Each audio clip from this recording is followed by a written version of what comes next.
Masala bond ഇടപാടിൽ enforcement directorate എന്ന ED മുഖ്യമന്ത്രി പിണറായി വിജയന് വീണ്ടും നോട്ടീസ് അയച്ച് വാർത്തയുണ്ടാക്കി.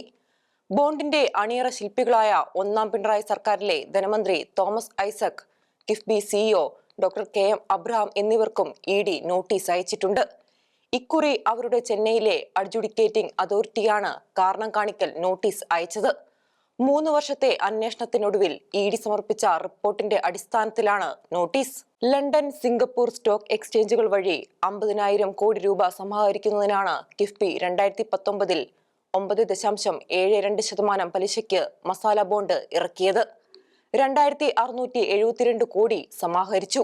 അന്ന് ലോകബാങ്ക് പലിശ 2.5% ലണ്ടൻ സ്റ്റോക്ക് എക്സ്ചേഞ്ചിൽ ലിസ്റ്റ് ചെയ്ത 16 ഇന്ത്യൻ കമ്പനികൾ 5.5% മുതൽ 7.7% വരെ പലിശയ്ക്ക് മസാല ബോണ്ട് ഇറക്കിയപ്പോഴാണ് കിഫ്ബി 9.2% പലിശ വാഗ്ദാനം ചെയ്തത്.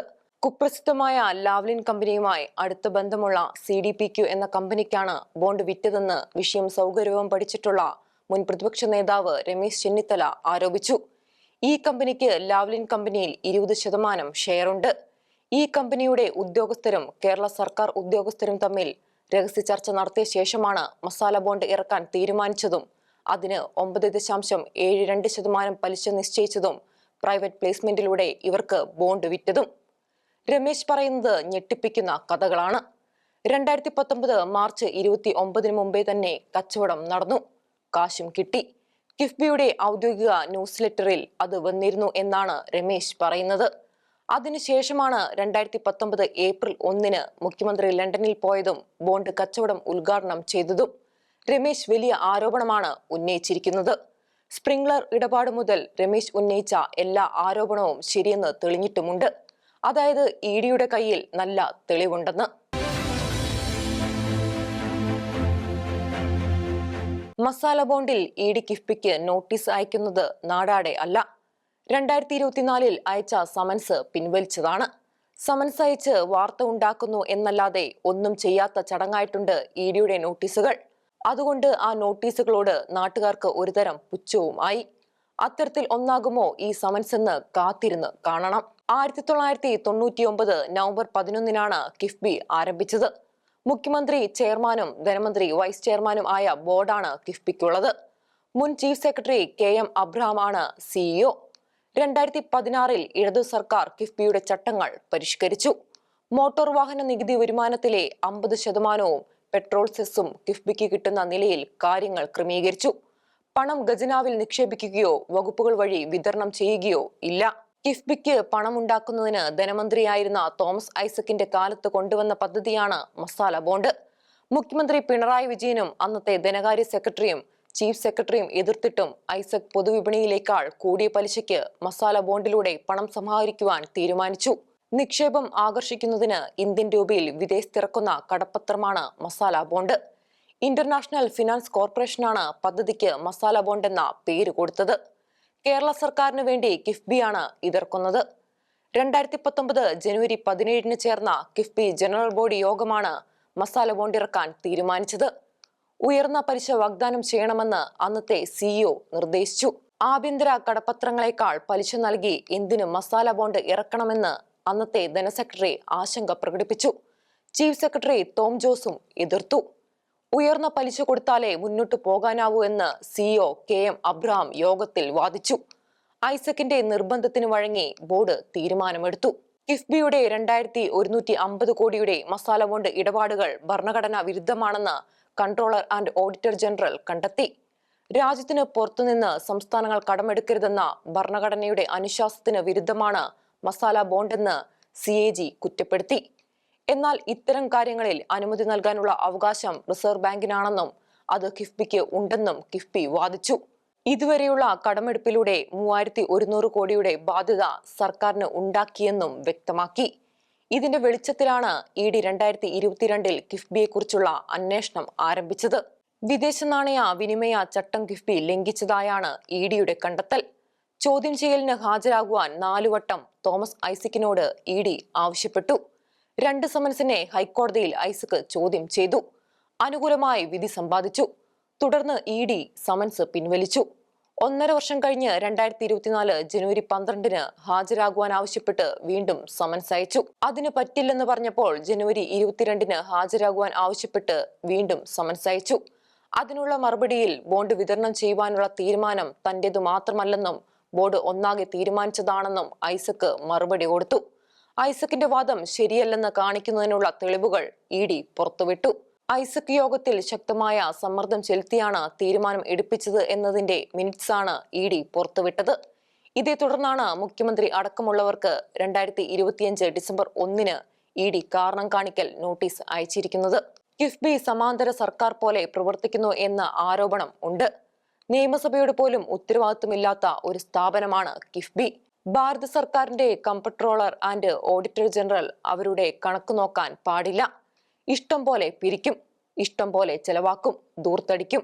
നിൽക്കക്കള്ളി ഇല്ലെന്നാകുമ്പോൾ ജനമ ഭാരവും പേറണമെന്ന മട്ടിലാണ് കാര്യങ്ങൾ. കേരളത്തിൽ മരാമത്ത് വകുപ്പ് പരിപാലിക്കുന്ന 616 റോഡുകളിൽ കിഫ്ബി പണം ഉപയോഗിച്ച് നിർമ്മിച്ച 150ഓളം റോഡുകളിൽ തുടക്കത്തിൽ ടോൾ ഏർപ്പെടുത്താൻ ഒരു ഘട്ടത്തിൽ കിഫ്ബി ആലോചിച്ചിരുന്നു. 50 കോടിയിലധികം രൂപ മുതൽ മുടക്കിയതും 30 കിലോമീറ്റർ നീളമുള്ളതുമായ റോഡുകളിലാവും തുടക്കത്തിൽ ടോൾ എന്നാണ് പറഞ്ഞു കേൾക്കുന്നത്. 15 കിലോമീറ്ററിൽ ഏറെ ദൈർഘ്യമുള്ള റോഡുകളിൽ ടോൾ വരും എന്നായിരുന്നു വാർത്ത. 50 വർഷത്തേക്ക് ഈ പിരിവ് ഉണ്ടാവും. നിർമ്മിത ബുദ്ധി ക്യാമറകൾ ഉപയോഗിച്ച് യൂസറെ തിട്ടപ്പെടുത്തി ഹാഷ്ടാഗ് വഴി തുക ഈടാക്കാനാണത്രേ ആലോചന. മുഖ്യമന്ത്രി, ധനമന്ത്രി, വ്യവസായ മന്ത്രി എന്നിവർ ചേർന്ന യോഗം നിർദ്ദേശത്തിന് അംഗീകാരം കൊടുത്തു എന്നും വാർത്തയുണ്ട്. കിഫ്ബി സമാഹരിക്കുന്ന പണം സംസ്ഥാനത്തിന്റെ കടത്തിലാണ് കേന്ദ്രം ഉൾപ്പെടുത്തുന്നത്. എന്നാൽ കേന്ദ്രത്തിലെ നാഷണൽ ഹൈവേസ് അതോറിറ്റി സമാഹരിക്കുന്ന പണം ടോൾ പിരിവിലൂടെ തിരിച്ചു പിടിക്കുന്നതിനാൽ അവർ സമാഹരിക്കുന്ന തുക കേന്ദ്ര സർക്കാരിന്റെ കടത്തിൽ ഉൾപ്പെടുത്തുന്നില്ല. യൂസർ ഫീ ഏർപ്പെടുത്തി കഴിഞ്ഞാൽ കിഫ്ബിയുടെ കടങ്ങൾക്കും ഈ പരിഗണന കിട്ടുമെന്ന ന്യായവും കേരള സർക്കാർ പുറത്തുവിട്ടിരുന്നു.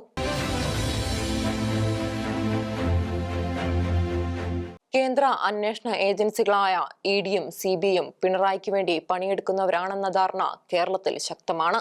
പിണറായി സർക്കാർ പലതരം സംഘർഷങ്ങളിൽ പെടുമ്പോൾ അവർ അന്വേഷണം പ്രഖ്യാപിച്ച് വാർത്ത ഉണ്ടാക്കും. ജനം മറ്റു വിഷയങ്ങൾ ഉപേക്ഷിക്കുമ്പോൾ അവർ പിൻവാങ്ങും. ചുരുക്കത്തിൽ ഇതെല്ലാം വെറും ചക്കളത്തിൽ പോരാട്ടം മാത്രം. ജനത്തിന് ഇഡിയും വിശ്വാസമില്ല, കിഫ്ബിയും വിശ്വാസമില്ല. കേരളം കണ്ട ഏറ്റവും വലിയ അഴിമതിയായ ലാവ്ലിൻ ഇടപാടിലെ കേസ് 10 വർഷത്തിലേറെയായി സുപ്രീം കോടതിയിൽ അനങ്ങാതെ കിടക്കുന്നത് സിബിഐ കാരണമാണ്. അവർക്ക് കേസ് വാദിക്കാൻ സാധിക്കുന്നില്ല. 41 തവണയാണ് കേസ് മാറ്റിവെച്ചത്. മുഖ്യമന്ത്രിയുടെ പ്രിൻസിപ്പൽ സെക്രട്ടറി ആയിരുന്ന എം ശിവശങ്കർ അടക്കമുള്ളവർ പ്രതിയായുള്ള സ്വർണ്ണക്കടത്ത് കേസും സ്വതന്ത്രവും നീതിപൂർവവുമായ വിചാരണയ്ക്കായി കർണാടകത്തിലേക്ക് മാറ്റണം എന്ന കേസും 2022 മുതൽ തീരുമാനമാകാതെ നീങ്ങുകയാണ്. കോവിഡ് കാലത്ത് സ്പ്രിംഗ്ലർ കമ്പനിക്ക് കേരളത്തിലെ 1.75 ലക്ഷം ജനങ്ങളുടെ ആരോഗ്യ രഹസ്യം കൈമാറിയതു മുതലുള്ള ഇടപാട് മുതൽ കേന്ദ്ര ഏജൻസികൾ പിണറായിയുടെ ഇടപാടുകളോട് കാണിക്കുന്ന ഉദാര സമീപനം കേരളത്തിലെ സാധാരണക്കാരനും മനസ്സിലാകുന്നുണ്ട്.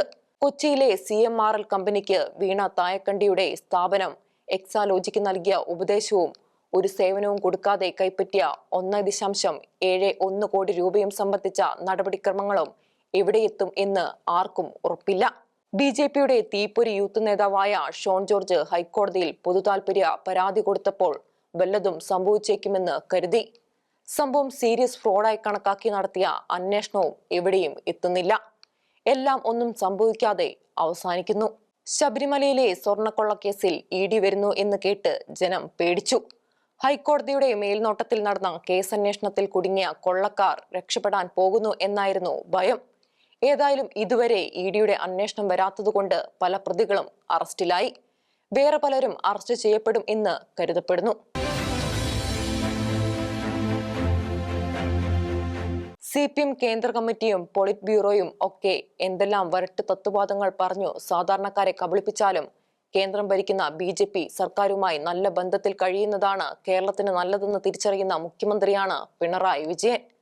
പ്രധാനമന്ത്രി മോദിയും കേരള മുഖ്യമന്ത്രി പിണറായി വിജയനും പരസ്പരം കുറ്റപ്പെടുത്തിയും വിമർശിച്ചും പലതും പറയും. പക്ഷേ കാര്യത്തോടടുക്കുമ്പോൾ പരസ്പരം സഹായിക്കും.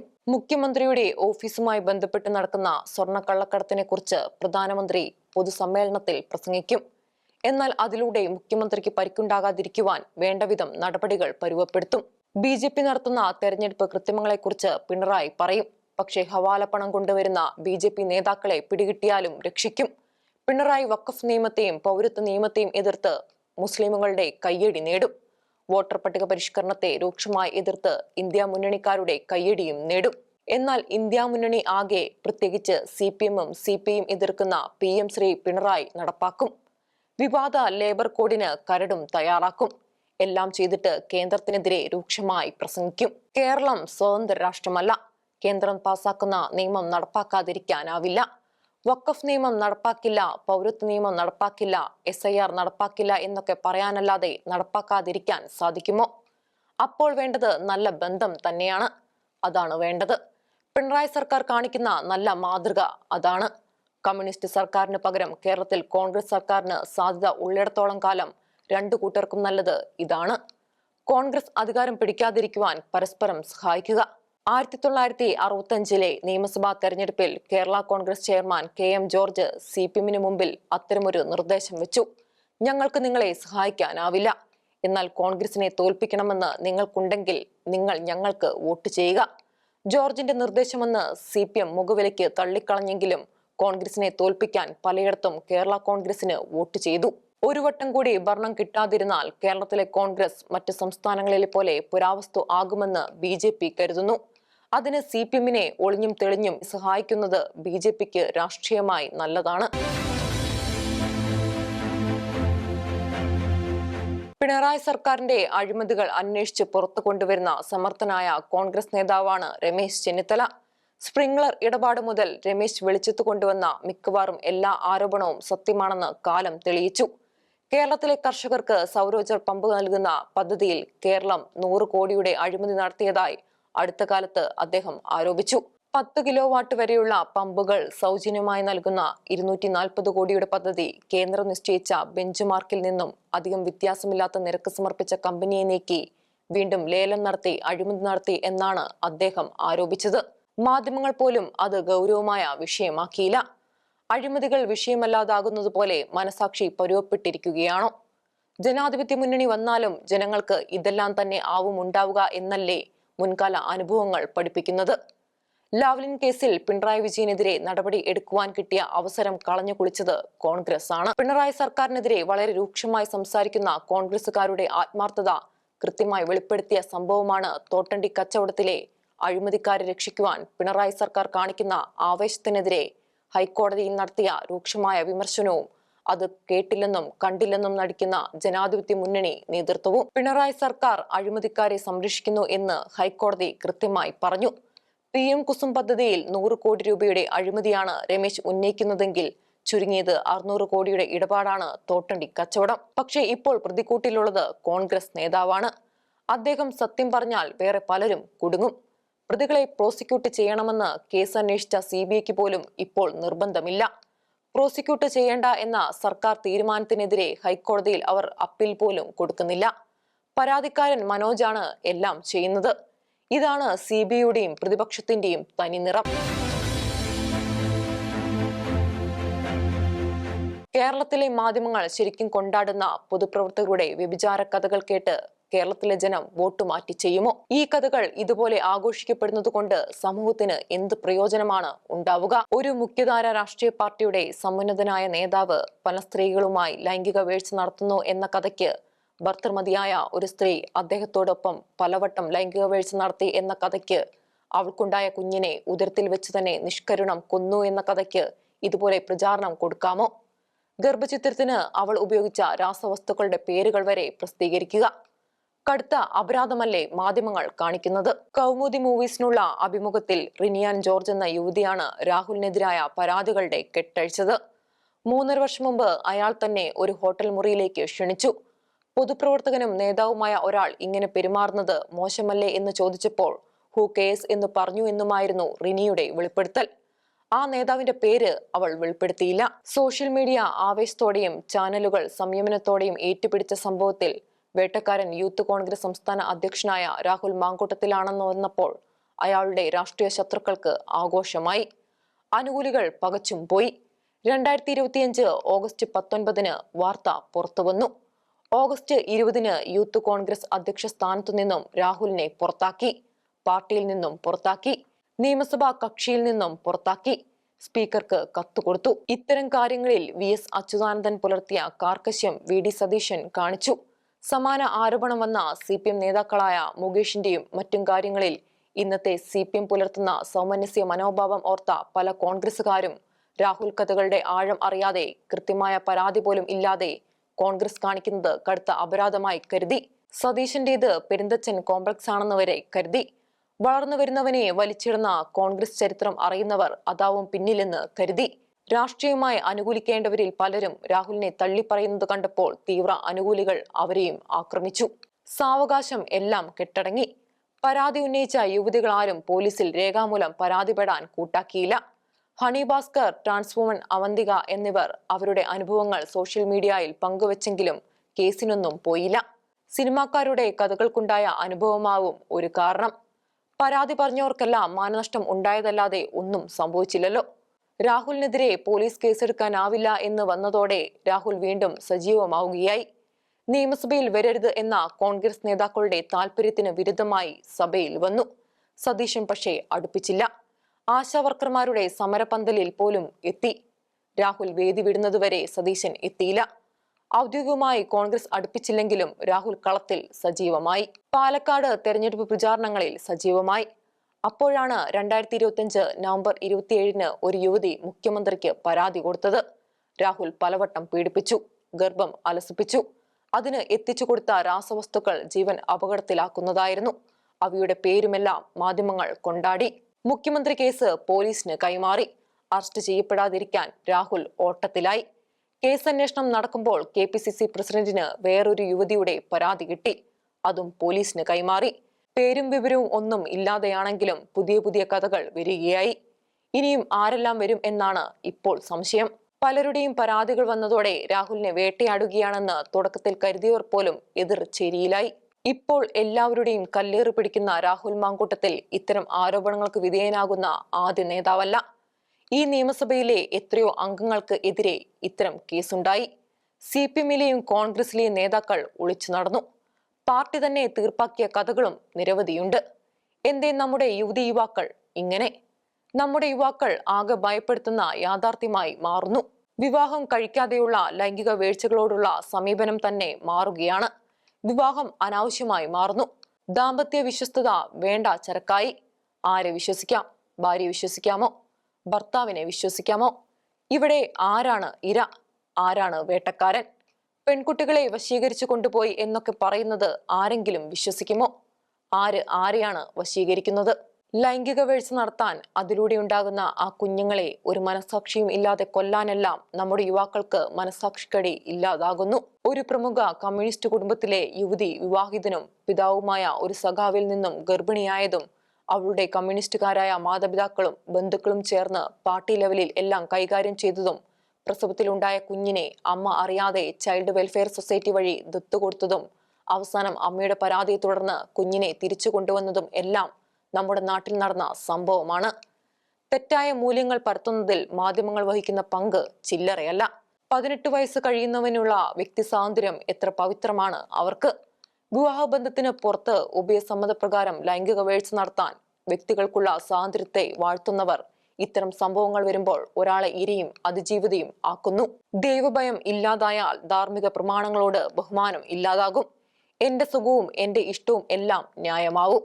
ദൈവം കാണുന്നു എന്ന ചിന്ത പലതും ചെയ്യാതിരിക്കുവാൻ നിർബന്ധിച്ചിരുന്ന കാലം പോയി മറഞ്ഞു. ഇതുകൊണ്ട് കോൺഗ്രസ് തദ്ദേശ തെരഞ്ഞെടുപ്പിൽ തോറ്റു തൊപ്പിയിടും എന്ന് ആരും കരുതുന്നതായി തോന്നുന്നില്ല. 2016 സോളാർ കേസ് മൂലമാണ് ജനാധിപത്യ മുന്നണി തോറ്റതെന്ന് വിശ്വസിക്കുന്നവർ അങ്ങനെ കരുതിയേക്കാം. പക്ഷേ അത് കേരളത്തിലെ ജനങ്ങളെ അപമാനിക്കലാണ്. 2016 ജനാധിപത്യ മുന്നണി തോറ്റത് സോളാർ വിഷയം കൊണ്ടോ ബാർക്കോഴ വിഷയം കൊണ്ടോ അല്ല. 2 കേസിലെയും പ്രതിസ്ഥാനക്കാരായിരുന്ന ഉമ്മൻചാണ്ടിയും KM മാണിയും അടക്കമുള്ളവർ ജയിച്ചു കയറി. ആരോപിത വിധേയരായവരെല്ലാം തന്നെ ജയിച്ചു. അപ്പോൾ മുന്നണി തോറ്റത് അതുകൊണ്ടല്ല. ജനാധിപത്യ മുന്നണിയിലെ, പ്രത്യേകിച്ചും കോൺഗ്രസിലെ തമ്മിൽ തല്ലായിരുന്നു യഥാർത്ഥ കാരണം എന്നതല്ലേ സത്യം. 5 വർഷം ഭരിച്ചു കൊഴുത്തു കഴിയുമ്പോൾ ഭരിക്കുന്നവർക്ക് വല്ലാതെ അഹങ്കാരമുണ്ടാവും. വലതു നേതാക്കളിലും ഇടതു നേതാക്കളിലും ആ മാറ്റം കാണാം. അതുണ്ടാക്കുന്ന ആപത്ത് വളരെ ഭീകരമാണ്. കേരള കോൺഗ്രസുകളെ ലയിപ്പിച്ചതും മാണി മുഖ്യമന്ത്രി സ്ഥാനത്തോട് താല്പര്യം കാണിച്ചതും കോൺഗ്രസിനെ വല്ലാതെ പ്രകോപിച്ചിരുന്നു. അതുകൊണ്ട് KM മാണിയെയും പാർട്ടിയും ഇല്ലാതാക്കുവാൻ 2011 തന്നെ ശ്രമം ആരംഭിച്ചിരുന്നു. 2010 ലയനം മാണിക്ക് പോലും വിനയായ സാഹചര്യത്തിലാണ് 2016 തെരഞ്ഞെടുപ്പ് നടന്നത്. മാണിയുടെ ആൾക്കാരെ തോൽപ്പിക്കാനും ജോസഫിന്റെ ആൾക്കാരെ ജയിപ്പിക്കാനും എത്ര ആവേശത്തോടെയാണ് കോൺഗ്രസുകാർ പ്രവർത്തിച്ചത്. പൂഞ്ഞാറിൽ കേരള കോൺഗ്രസ് വിട്ട PC ജോർജിന്റെ ജയത്തിനു പിന്നിലും കോൺഗ്രസ് ആയിരുന്നില്ലേ? ഏറ്റുമാനൂരിൽ വാസുവൻ ജയിച്ചതും തോമസ് ചാഴിക്കാടനെ കോൺഗ്രസ് കാലുവാരിയതുകൊണ്ടല്ലേ? കോൺഗ്രസുകാർ പരസ്പരം കാലുവാരിയില്ലേ? ഉമ്മൻചാണ്ടിയുടെയും രമേശിന്റെയും സുധീരന്റെയും ആൾക്കാർ പരസ്പരം കാലുവാരി. ജനാധിപത്യ മുന്നണി മനോഹരമായി തോറ്റു. രമേശ് ചെന്നിത്തല ജയിച്ചു. അദ്ദേഹം പ്രതിപക്ഷ നേതാവായി. സത്യം അതാണെങ്കിലും വിവാഹിതയും 2 മക്കളുടെ അമ്മയുമായ ഒരു സ്ത്രീ, ഉമ്മൻചാണ്ടി, KC വേണുഗോപാൽ എന്നിവർ അടക്കമുള്ള കോൺഗ്രസ് നേതാക്കൾ തന്നെ പീഡിപ്പിച്ചു എന്ന ആരോപണവുമായി പൊതുസമൂഹത്തിൽ വന്നതുകൊണ്ടാണ് ജനാധിപത്യ മുന്നണി തോറ്റത് എന്ന് പ്രചരിപ്പിക്കപ്പെടുന്നുണ്ട്. ആ പ്രചാരണം ഉള്ളതുകൊണ്ടാണ് യൂത്ത് കോൺഗ്രസ് നേതാവായ രാഹുൽ മാങ്കൂട്ടത്തിനെതിരെ വരുന്ന വ്യഭിചാര കഥകൾ അദ്ദേഹത്തിന്റെ എതിരാളികൾ മത്സരിച്ച് ആഘോഷിക്കുന്നത്. രാഹുൽ വിഷയത്തിൽ CPMന്റെ പല വക്താക്കളും വലിയ ആവേശം കാണിക്കുന്നുണ്ടെങ്കിലും മുഖ്യമന്ത്രി അമിതമായ ആവേശം കാണിക്കുന്നതായി തോന്നുന്നില്ല. അദ്ദേഹം കേസ് വളരെ പക്വതയോടെ സൂക്ഷിച്ച് കൈകാര്യം ചെയ്യുന്നു. മുൻകൂർ ജാമ്യം സംബന്ധിച്ച കോടതി വിധി വരുന്നതുവരെ രാഹുലിനെ പോലീസ് അറസ്റ്റ് ചെയ്തില്ല. അത് പോലീസിന്റെ കഴിവുകേടല്ല, സമീപനമാണ്. മുകേഷിന്റെയും സിദ്ദിഖിന്റെയും എൽദോയുടെയും എല്ലാം കാര്യത്തിൽ അതായിരുന്നു പോലീസ് സമീപനം. എന്നാൽ വിൻസെന്റിനെ അറസ്റ്റ് ചെയ്തു. അദ്ദേഹം ഒളിവിൽ പോയില്ല എന്നത് തന്നെ കാരണം. പ്രതിയെ അറസ്റ്റ് ചെയ്താൽ കഥ തീർന്നില്ലേ? മാധ്യമങ്ങൾക്ക് കൊണ്ടാടാൻ വേറെ വിഷയം നോക്കി അവർ പോകില്ലേ?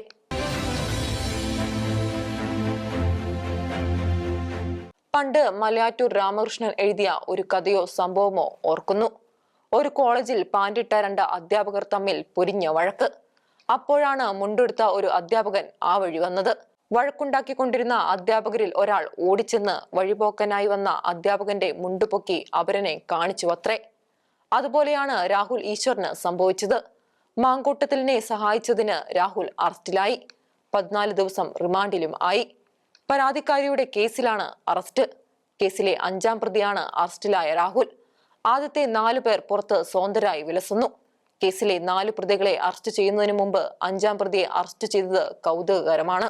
ഇന്നത്തെ സാഹചര്യത്തിൽ രാഹുൽ ഈശ്വർ ഉയർത്തുന്നത് വളരെ പ്രസക്തമായ ചോദ്യങ്ങളാണ്. ഭാരതത്തിലെ സ്ത്രീപക്ഷ നിയമങ്ങൾ വല്ലാതെ ദുരുപയോഗപ്പെടുത്തപ്പെടുന്നുണ്ട്. കോടതികൾക്കും കൃത്യമായ ധാരണയുള്ള യാഥാർത്ഥ്യമാണിത്. 2024 ഡിസംബർ 9 ബാംഗ്ലൂരിൽ തൂങ്ങിമരിച്ച നിലയിൽ കാണപ്പെട്ട അതുൽ സുഭാഷ് എന്ന നിർമ്മിത ബുദ്ധി വിദഗ്ധനായ IT പ്രൊഫഷണൽ ഒറ്റപ്പെട്ട ഇരയല്ല. ബീഹാറുകാരനായ അദ്ദേഹം ഭാര്യ നികിത സിംഗാനിയായെ ഉപേക്ഷിച്ചു. 2019 വിവാഹിതരായ ഇവർക്ക് 4 വയസ്സുള്ള മകനുണ്ട്. വിവാഹമോചനത്തിന് പരിഹാരമായി മുൻ ഭാര്യ ചോദിച്ചത് 3 കോടി രൂപയുടെ നഷ്ടപരിഹാരമാണ്. ഇല്ലെങ്കിൽ സ്ത്രീധന പീഡനത്തിനും ഗാർഹിക പീഡനത്തിനും പോലീസിൽ കേസ് കൊടുക്കും എന്ന് ഭീഷണിപ്പെടുത്തി. ജുവാൻപൂർ കുടുംബ കോടതിയിലെ ജഡ്ജി റീത്ത കൗശിക്ക് കേസ് ഒത്തുതീർപ്പാക്കാൻ 5 ലക്ഷം രൂപ കൈക്കൂലി ചോദിച്ചെന്നും അതുൽ ആത്മഹത്യാക്കുറിപ്പിൽ പറഞ്ഞു. 24 പേജുള്ള ആത്മഹത്യാക്കുറിപ്പും 81 മിനിറ്റുള്ള വീഡിയോയും തയ്യാറാക്കിയ ശേഷമാണ് അയാൾ ആത്മഹത്യ ചെയ്തത്. ഈ ATM എന്നേക്കുമായി പൂട്ടുന്നു എന്നാണ് അദ്ദേഹം എഴുതിയത്. മനുഷ്യാവകാശ സംഘടനകളും സേവ് ഇന്ത്യൻ ഫാമിലി ഫൗണ്ടേഷനും രംഗത്തിറങ്ങി. ആത്മഹത്യാ പ്രേരണയ്ക്ക് മുൻ ഭാര്യ, അവരുടെ സഹോദരൻ, അമ്മ എന്നിവരെ മാർത്തളി പോലീസ് ഡിസംബർ 14 അറസ്റ്റ് ചെയ്തു.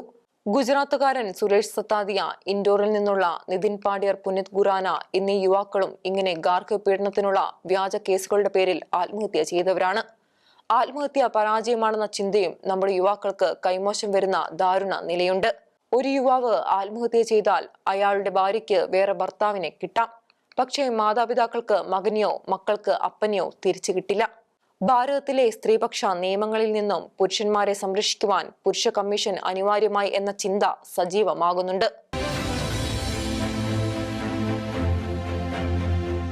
മാങ്കൂട്ടം കേസ് വന്നതോടെ മുങ്ങിപ്പോയ യഥാർത്ഥ തെരഞ്ഞെടുപ്പ് വിഷയങ്ങൾ ഇനി വീണ്ടും സജീവമാകുമോ? മാങ്കൂട്ടം കേസ് വന്നതോടെ ശബരിമലയിലെ സ്വർണ്ണക്കൊള്ള മുങ്ങി, കോശി കമ്മീഷൻ മുങ്ങി, അങ്ങനെ പലതും മുങ്ങി. സാവകാശം ആയാലും സ്വർണ്ണക്കൊള്ള കേസിലെ എല്ലാ പ്രതികളെയും അറസ്റ്റ് ചെയ്യണം എന്നാണ് ഹൈക്കോടതിയുടെ നിർദ്ദേശം. മുൻ പ്രസിഡന്റ് PS പ്രശാന്ത് അറസ്റ്റിലാകുമോ? കേരളത്തിലെ ദേവസ്വം മന്ത്രിമാർ അറസ്റ്റിലാകുമോ? ഉണ്ണികൃഷ്ണൻ പോറ്റിയെ പരിചയപ്പെടുത്തിയത് മന്ത്രി കടകംപള്ളി ആണെന്ന് പത്മകുമാർ പറഞ്ഞതായല്ലേ വാർത്ത. തന്ത്രിമാർ അറസ്റ്റിലാകുമോ? ദൈവതുല്യർ പറഞ്ഞാണ് കാര്യങ്ങൾ നടന്നത് എന്ന് പത്മകുമാർ പറഞ്ഞതായല്ലേ വാർത്ത. ശബരിമലയിൽ ഇപ്പോഴുള്ളത് എല്ലാം ഡ്യൂപ്ലിക്കേറ്റ് ആണ് എന്ന് പറയുന്നത് തന്ത്രി കുടുംബത്തിലെ രാഹുൽ ഈശ്വറാണ്. 11-ന് തെരഞ്ഞെടുപ്പ് കഴിയും. അത് കഴിഞ്ഞ് ആരെ അറസ്റ്റ് ചെയ്താലും സർക്കാരിന് വിഷയമല്ല. മുന്നണി ഒന്നിച്ചു നിൽക്കുകയും ജനാധിപത്യ മുന്നണിയിൽ ഭിന്നത തുടരുകയും ചെയ്താൽ പഞ്ചായത്തുകളല്ല കേരളം തന്നെയും ഇടതു പിടിക്കും.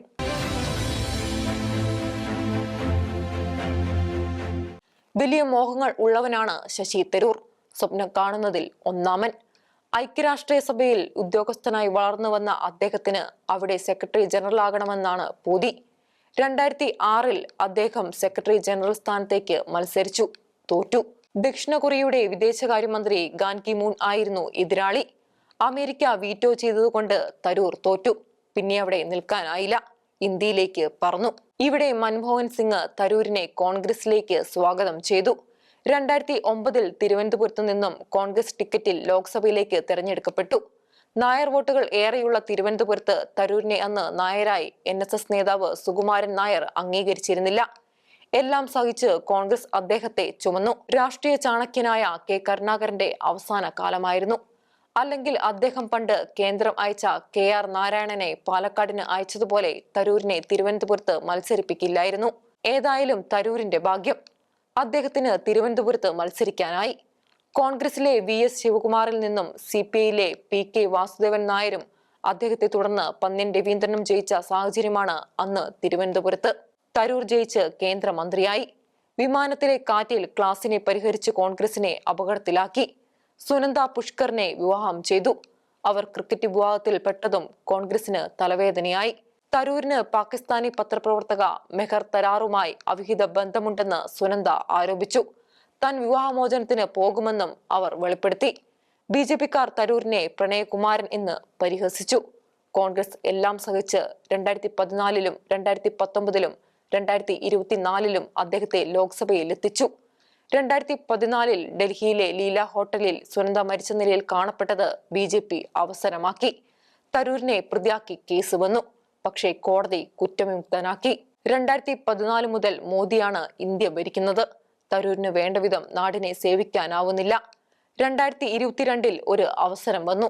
കോൺഗ്രസ് പ്രസിഡന്റ് തെരഞ്ഞെടുപ്പ്. തരൂർ മത്സരിച്ചു. തരൂരിന് 1072 വോട്ട് കിട്ടി. എതിർ സ്ഥാനാർത്ഥി മല്ലികാർജുൻ ഖാർഗെക്ക് 7897 വോട്ടും.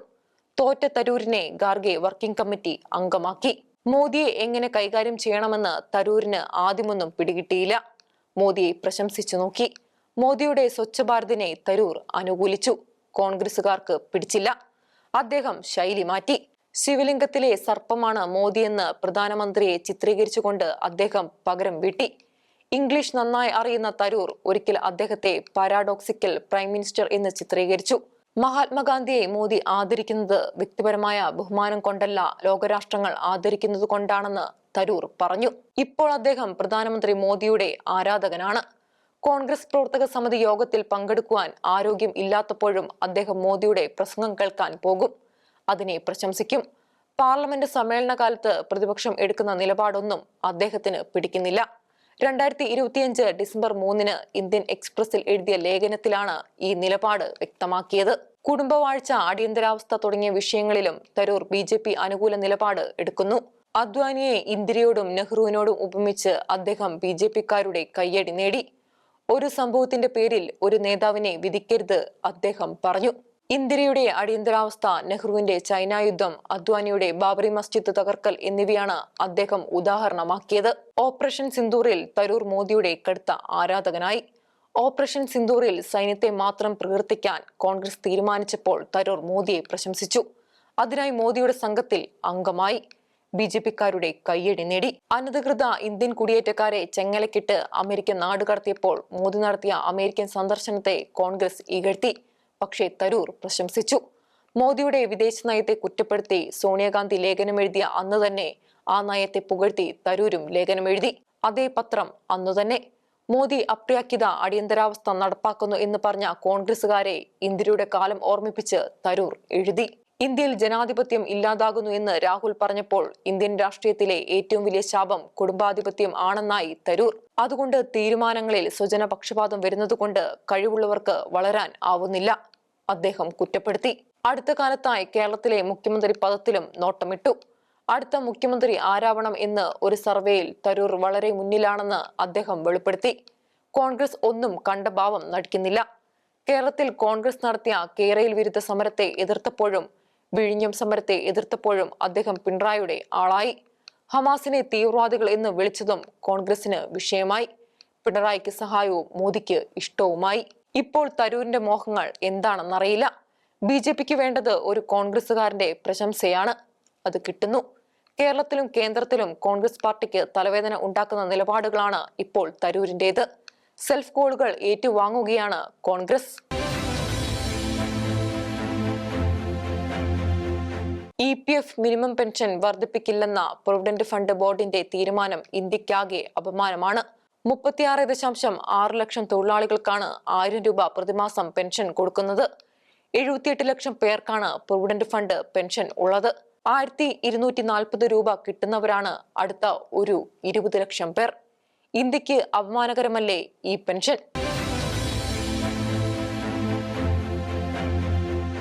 ശീലഹുവിന്റെ കാഴ്ചകൾ ഇനി അടുത്തയാഴ്ച.